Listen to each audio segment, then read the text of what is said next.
It's been hours now since you last seen him. Hours. One moment you were all playing in the water, happy, laughing, and the next, silence. He was gone. The sun was dipping below the trees. It will be dark soon. Cold. He must be so scared. Sirens sound in the distance. The water is still. Creaks and cracks surround you. Alligators lurk in the shadows. He must be so scared. A hand comes on your shoulder. We will find him, the calm voice says. You place your hand on his and think, I hope so. This was the disappearance of Bobby Dunbar, and this is the good, the bad, and the pure evil. A child went missing while on holidays at a lake. The case was huge, having an entire country playing a massive game of hide and seek to find the boy. A miracle comes with the boy being found and a family reunited. But the boy that looked like theirs wasn't theirs after all.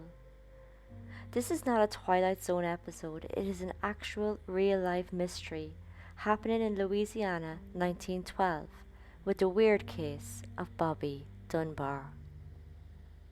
So August 23rd, 1912, the Dunbars decided to take a day trip to the scenic Swayze Lake in Louisiana. A typical family day out with fun and laughter playing in the lake waters. But suddenly the sound of 4-year-old Bobby Dunbar's laugh stopped and he was gone.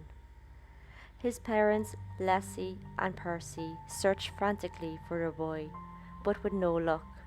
Eventually they had to call the police for help. Local police came and then the state police arrived, starting a statewide manhunt for the little 4-year-old boy. They would catch alligators and cut them open to check if the boy had been eaten. The police also threw dynamite into the lake in hopes the explosion would disrupt a body from the waters. But nothing turned up. 8 months, 8 long months for the family. They would get some good news. A boy was found in Mississippi, a boy that matched Bobby Dunbar's description. A travelling handyman named William Cantwell Waters had been seen with this boy who looked like Bobby. Authorities caught the pair, and when questioned, William said the boy's name was Charles Bruce Anderson. He was the illegitimate child of his brother and a woman named Julia Anderson, who had worked for the family. He said Julia left Bruce in his care while she went to go look for work. The police asked around trying to confirm the story, which many residents said was true. But the police ignored this and arrested William, taking the boy into their custody. The story about the reunion of the family differs. A newspaper reported it as joyful, happy, and excited, with the little boy crying out "Mother" when seeing Leslie. But others say it was awkward, cold, and hesitant to confirm the boy was actually Bobby. That night the boy was given a bath by Leslie. After this, she said he had the same mole and scars that her Bobby had, confirming the next day the boy was her son. But storm clouds were coming to damper the reunion.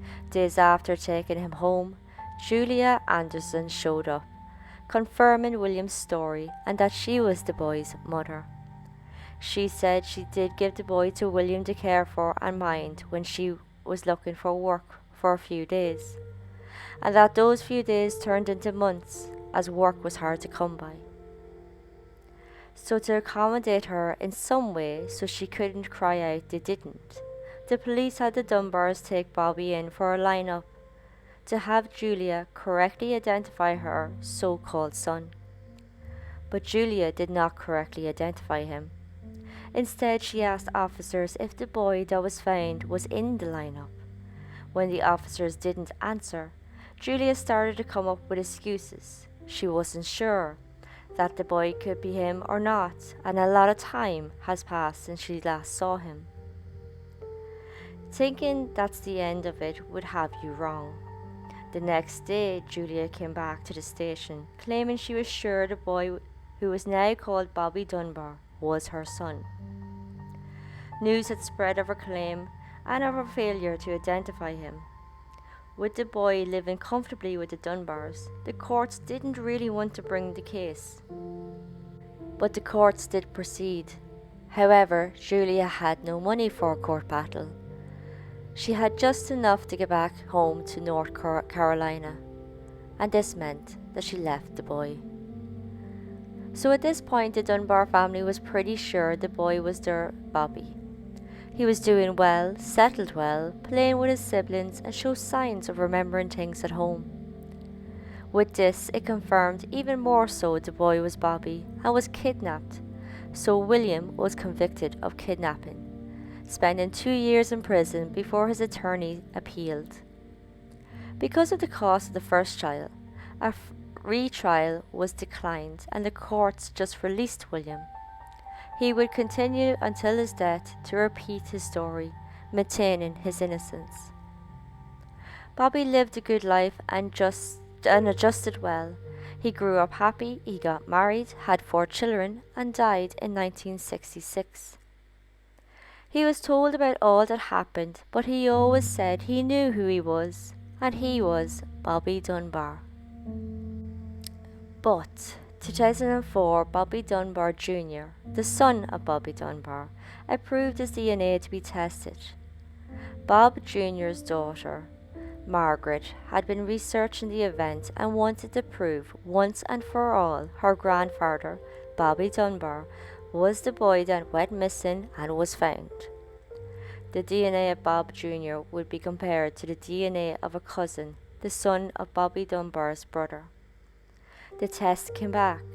Bob Jr. was not a blood relative to any of the Dunbar family.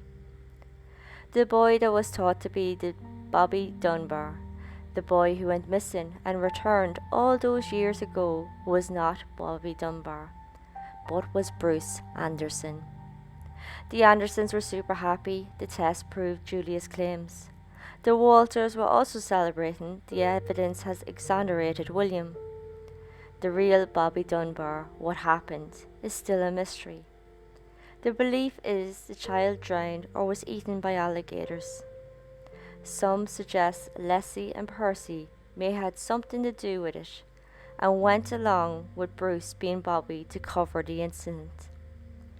The mystery of Bobby Dunbar's disappearance still remains unsolved today. And that is the tale of the Bobby Dunbar's disappearance.